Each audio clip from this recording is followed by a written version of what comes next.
This is Dennis Ramundi. I'm here with my co-host, Phil Goldberg, author of American Veda. Our guest today, musician Igor Iwanek.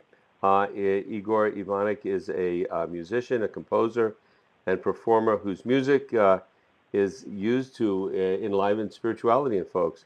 So it has a mystical component to it. Igor, thank you so very much for taking the time to come on our show today. Thank you so much, Dennis. Thank you so much, Phil. It's a pleasure to be here. Igor, maybe you could fill our audience in on your background. You're originally from Poland. You live in Mississippi, of all places. And presumably you were trained as a musician before becoming interested in the mystical traditions of the world and that intersection of music and mysticism. Is that right? Tell us how you got to the work you do. Well, honestly, the music part and the mysticism part, the mystical part, seem to have been unfolding in my life more or less at the same time. You see, first time I came to the United States as a teenager, I came for a summer music program to Boston, and I remember very clearly the very first book that I've ever purchased in the United States. I still have it on my shelf to this very day. It's Mysticism of Sound and Music by the Indian mystic and musician Hazrat Inayat Khan, and that was about 96. But if I go a bit further back to my life in Poland, let me tell you this a little story that was quite amusing. Actually, as a kid, I used to have a little cave underneath our sofa into which I would crawl. And then many years later, me and my father cleaning up, we removed the sofa, and there were my scribblings, my hieroglyphics on the wall. And one of the things that I read already there was Sufism. So, you know. What can I say? Into that cave, I could only have crawled, being pretty small. So I was actually amused to find out that this has been going on way back into my early childhood.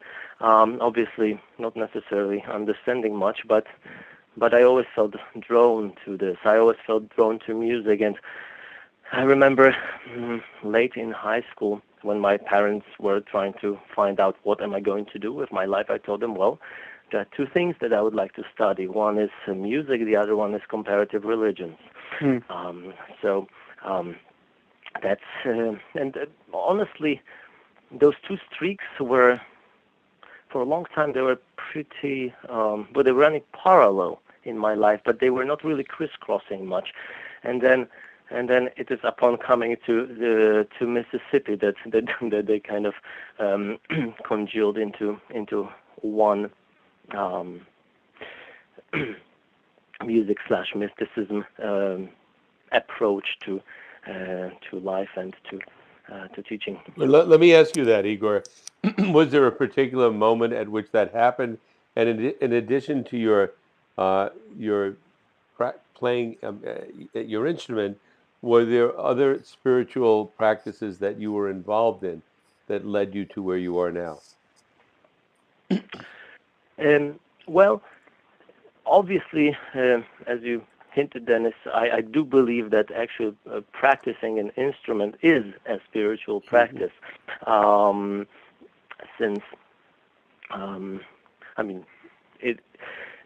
it requires, a similar level of involvement and sincerity that a true spiritual practice requires. I've been seeking a lot. I spent 15 years in Boston. In my time in Boston, I would spend a lot of days and hours of my life at the Sufi gatherings that are actually pretty common in Boston. And music of Persia, music of India, music of Pakistan, these musical traditions were a big part of my life, parallel in addition to my Western classical music pursuits and training.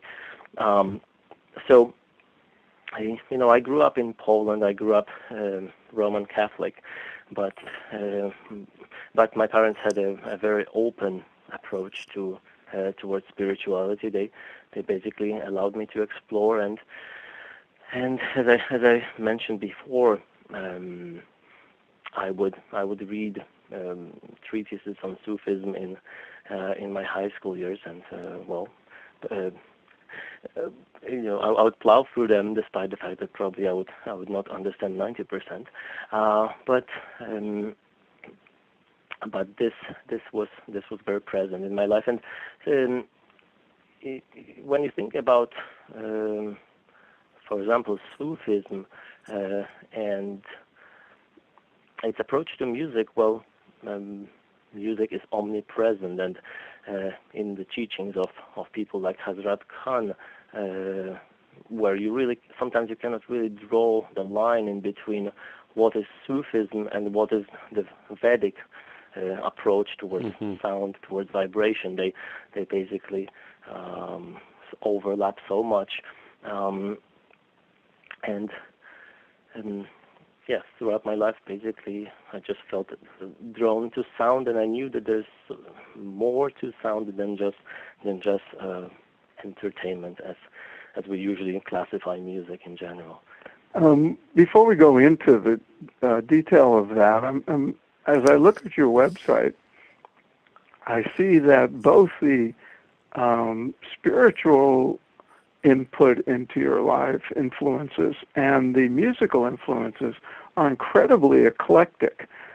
Just in the one paragraph Right. on your website, you mentioned Bach and Scriabin, you mentioned Hindustani Ragas, Afro-Cuban dance music, Jimi Hendrix,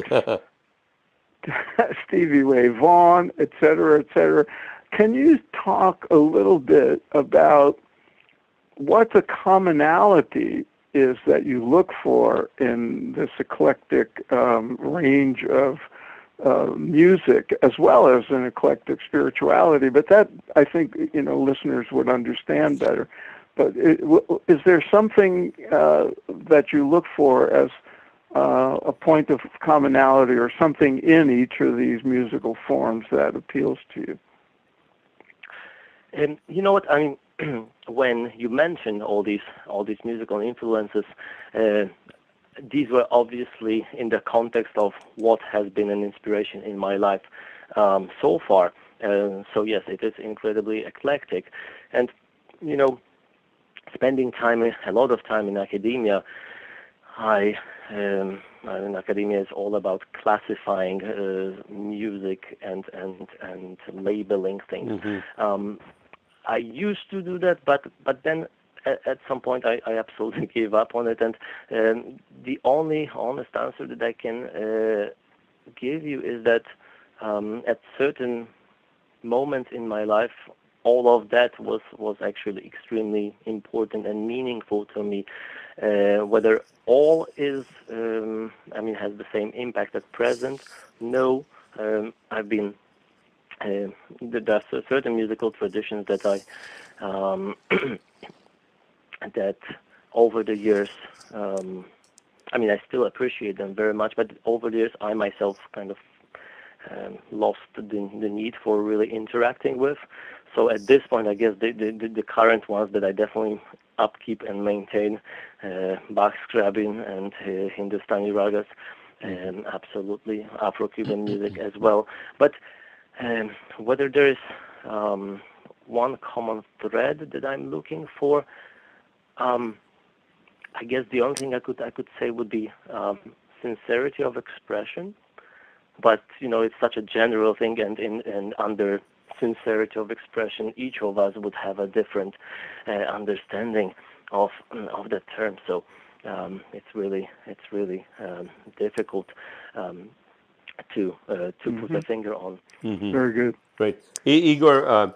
When you are performing, and you your music becomes mystical or spiritual, what do you consider to be for yourself while you're performing or even listening to music a spiritual experience? What is that internal experience like for you, and is that the experience you'd like to share with those listening to your music? You know what? The experience is similar to the experience of emotional high that, for example, it's in a way akin to the experience that a lot of people, especially probably a lot of listeners of your podcasts who may been amazing currents of energy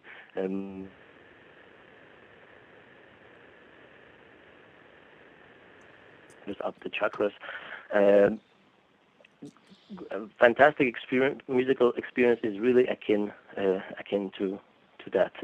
Of course, it does not happen often. For example, I'm not a person who cries on listening to music, but there was one instance in my life when I did, and indeed I felt shaken for a week after hearing that very performance. So in a way, in this case, the musical vibration, I believe, works very much along the similar lines, like the energy, the vibration that we work with, that we move in our body during meditation. So you work a lot with sound vibration. Yes. And you draw on both the Indian and Sufi tradition of using sound vibration. And you mentioned in particular what is called Nada Yoga. The people who know Spanish, it sounds like it's nothing yoga. Nada. But nada yoga in Sanskrit has a different meaning, obviously. Tell us about that. Nada yoga, nada sound, the yoga of sound, the yoga of vibration.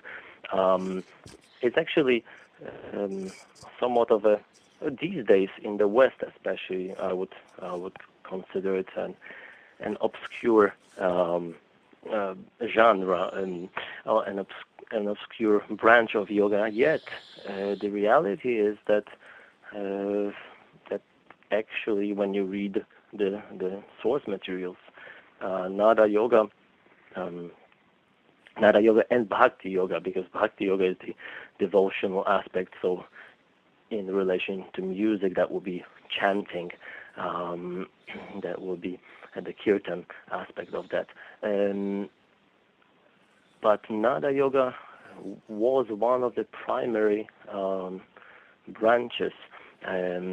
We obviously what we know as Hatha Yoga today, which is what about 97% of all yogic activity in the West, was just a minor branch allowing people to feel comfortable enough in their body in order to, for example, sit for prolonged periods of time and meditate. And then there was work with breath. Now, then there's mantra yoga or shabd yoga, the yoga of working with the sound of the mantra, and that's one aspect of the yoga of sound. Mantra being what the asana is for the body, the asana, the yogic pose that teaches flexibility and endurance. Mantra is doing the same to the human mind. And can you distinguish? You use the term shabda, which I always understood to mean sound or word, and you also use the word nada. Are there distinctions to be made between those two? Yes, because see, nada, under nada you have the sound that is audible and that is inaudible, right? Whereas the Shabd yoga is that's the yoga of the word. So the yoga here of the mantra, so in this case, it is in the audible realm, without going into unnecessary details. But the Nada yoga is also Nada yoga works on two levels: the lower level, or the aspect that to us human beings is audible, that is manifest, is one, and then the inaudible aspect of the vibration in the whole of the universe. Because obviously one of the main tenets of Nada yoga is that behind all creation is vibration, and so obviously whether we hear it or not, that's just simply a limitation of our ear. But that vibration is perfectly present. Igor, I wanted to ask you, I've heard other musicians say that an aspect of music that's important, and especially those that are seeking the spiritual aspect of music, is silence. How does silence play into your music? Oh, absolutely. Silence is one of the most important things. If you think about it, probably everything that composers do, here speaking from my compositional background, is basically we're creating an environment in which silence can speak. Can really truly speak. So yes, the music is actually our way towards approximating the silence. But it's actually, in music, it's one of the most difficult things in order to create meaningful silence. Interesting. Tell us a bit about the Music and Mysticism program that you're running, which has a community aspect to it and a charitable one. Yes. Well, Music and Mysticism originated as an evening program at a liberal arts college here down south at Millsaps College, and it was an 8-week journey across different sacred musical traditions, which is something that I was always deeply interested in. And at the end of the course, well, students told me, well, we wish we could have done, we wish it actually continued. And I thought, well, actually, why not? Let me continue it. And so it started, we restarted in a very, it restarted in my living room, and so very locally, and it was growing from there. Basically, and the whole premise of Music and Mysticism was to introduce people to why sound is important for us, and tying to the previous question, why silence is important to us. And you could mention that the reason for both is that it is in the still mind that the truth really gets a chance to be heard. in the silence, in that pure silence. So it was me introducing different musical traditions, and how do they approach silence, why do they use sound, why do they use human voice, because if you think about it, all across the world, human voice is used in spiritual music, and music pertaining to something beyond entertainment. And why is human voice used? There's a very simple premise, which states that since in our voice, our emotions come through, and that's something pretty obvious. We all know that when we are angered, our voice will change. When we are in love, our voice will change, and so on. That's straightforward. But then, if that's the case, if our voice actually describes our inner state, then if we reverse that process, and if we work on our voice, then our inner state can be affected. And so that's where music and mysticism started. It's been growing, and then kind of larger events started happening locally, and just recently in September we had what was called Mindfulness Mississippi, which was a day-long set of workshops on all the different aspects of sound and all the different aspects of also breath, because obviously breath is behind that human use of sound in spiritual matters.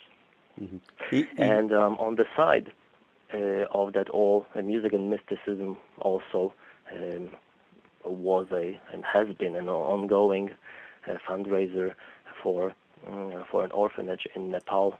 One of my former teachers runs that orphanage, so I know her, and I know very well that whatever money we're raising and sending directly is basically going for a very good cause. So right now, Music and Mysticism functions as a kind of community building event down here in the south, raising awareness of breathing, of sound in mindfulness practices, and also functions as a fundraiser. Igor, you play piano. Do you perform with other musicians? And if so, do those musicians have the same mystical component to their music, or the same appreciation of mysticism and spirituality in relation to music that you have? You know what? I mean, it varies. It varies. Also, some people are less vocal about this. Some people are more vocal. So, but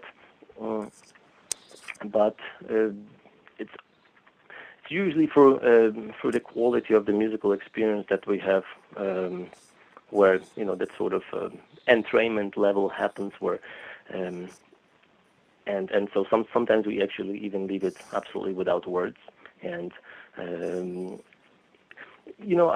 I speak about those matters I don't usually just bring them up if someone is interested. I am always happy to talk. But I've met many musicians for whom matters of sound in that other aspect, other realm, are very important, and others where their instrument is basically all that they want to focus their energies on. So I would say it varies very much across the board. Igor, do you have a daily practice yourself? Yes. What is it? I do. It's a combination of Nada Yoga and mantra and pranayama, so the breathing exercises, the mantras, and so-called chakra tuning.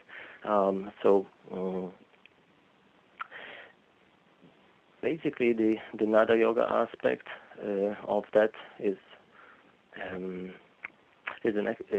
a practice involving chanting and visualizing the energy as it moves up the spine throughout the energy centers, and chanting various syllables and pitches as I'm reaching each of the 7 energy centers. So that's the Nada Yoga aspect of it. That's the general reference to that practice is in the West is chakra tuning. Mm-hmm. And then chanting of mantras, which changes depending on I guess needs and seasons, and as well and pranayama and meditation. I guess one thing that we should mention is that the Nada Yoga practices are actually, and mantra practices are some of the easiest meditative practices, because you are able to focus on one sound, and therefore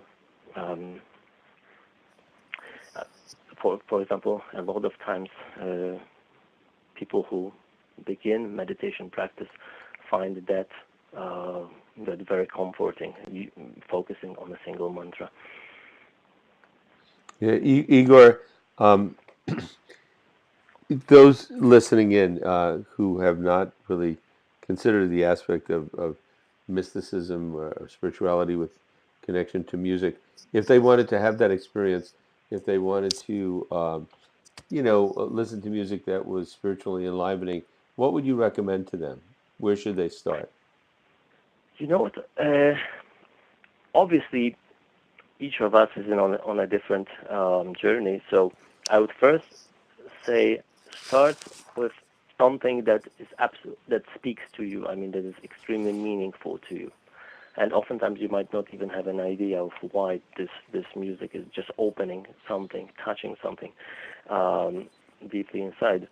And I would say start there. I mean, it obviously doesn't have to be Indian classical music, it doesn't have to be any of that sort, because I believe that if you're honest with yourself and basically investigate the music that speaks to you, then you'll start the journey. Then it will start leading you to other musical experiences, and you'll start discovering things that you simply never knew existed.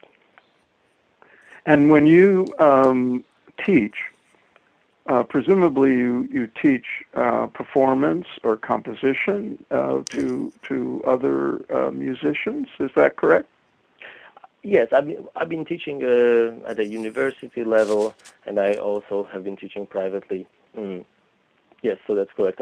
So when you have a student learning an instrument, how do you bring your spiritual orientation into that? If it's not part of the person's life already, do you bring it in at all as a way of deepening the person's experience of performance, or just the sound element to making music? You know what? That definitely always seeps in to the time that I spent with my students, for sure, and that same goes for when I'm teaching a class full of university level students, or when I'm teaching one-on-one. But most of the time, it actually comes in the quality of listening that we try to develop together. So basically, I do not in class I do not try to preach on any of that, but I do invite my students and try to make it easier for them to listen more carefully, so that they are able to experience a sound as an absolute complete entity. It's worth mentioning that in India, sound, a musical sound, a musical pitch, is called swar, and swar means that which is complete in itself, meaning that which does not require anything extra. And basically that sort of deep listening allows them to open up to whatever they will be resonating with. Because again, I'm only trying to lead them to whatever they will be resonating with, but I do not try to tell them what they should or should not resonate with. Right. Igor, thank you so much for your time today. Are there any final message or points you'd like to make to our listeners?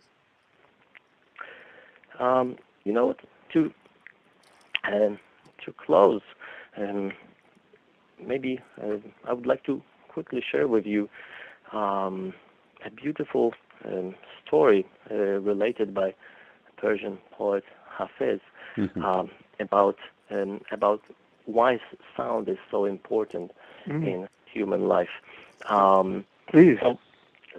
Hafez, of course, I will relate it quickly and without that poetic beauty, but for those interested, you can always go to the source. So Hafez describes how God makes the human body out of clay, and then as the body is ready, God asks the soul to enter, and the soul says, "No way. I'm not entering that body that you just created." So God asks the angels to sing.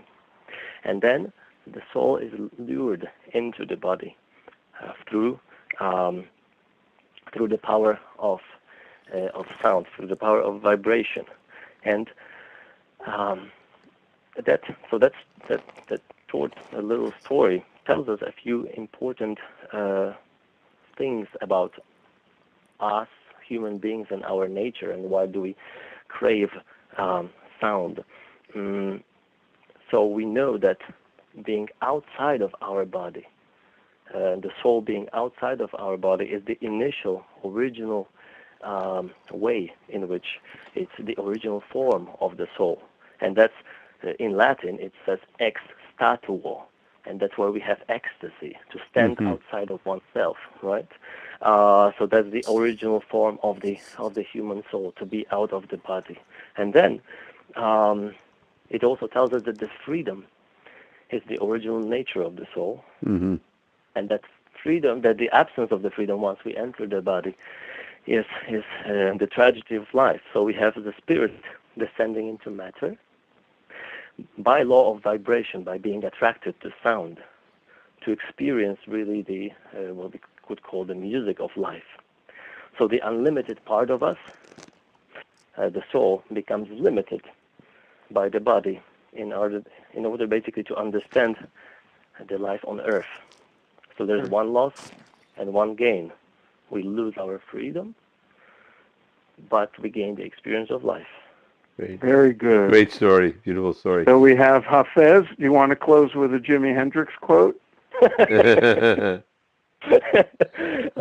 I wish I actually, well, I used to love Jimi Hendrix, but in the last 15 years of my life, to be very honest, we have not been in touch much. He once said that music is a safe kind of high. Yeah. Yes, and this is just another way to refer to to what we refer to as Nada Yoga. That's right. There you go. Thank you so much, Igor. It's been a pleasure. Thank you. All the best. Much. And we will have people who are listening, if they're interested in your work, we will have links on the website when we post your interview. Thank you. And approximately when will you be posting?